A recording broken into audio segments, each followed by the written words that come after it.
Hello everyone, welcome to Sanmarga classes.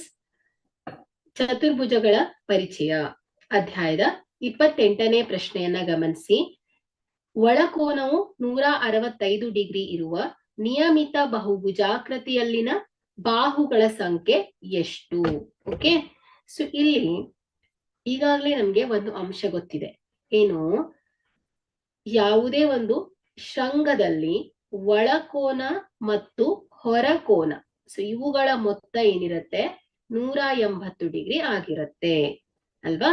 So ಹಾಗಾದ್ರೆ ಇಲ್ಲಿ ಒಳಕೋನ 165 degree plus ಹೊರಕೋನ ಗೊತ್ತಿಲ್ಲ ಎಕ್ಸ್ ಅಂತ ಇಟ್ಕೊಂಡ್ರೆ ಅವುಗಳ ಮೊತ್ತ ಏನಿರುತ್ತೆ 180 ಡಿಗ್ರಿ ಆಗಿರುತ್ತೆ. ಸೊ ಯಾವುದೇ ಒಂದು ಶೃಂಗದಲ್ಲಿ ಒಳಕೋನ ಮತ್ತು ಹೊರಕೋನ ಮೊತ್ತ 180 ಡಿಗ್ರಿ ಆಗಿರುತ್ತೆ.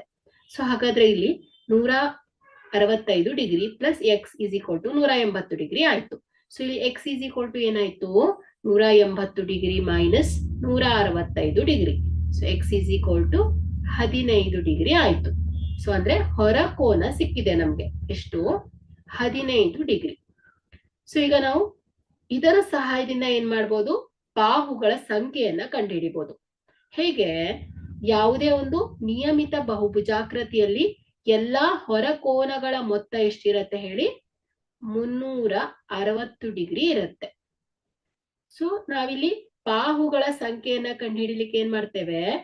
n is equal to 360 divided by ಪ್ರತಿ ಹೊರಕೋನದ ಅಳತೆ ಎಷ್ಟು? 15 ಡಿಗ್ರಿ ಮಾಡಿದ್ರೆ ನಮ್ಗೆ ಏನ್ ಸಿಗತ್ತೆ?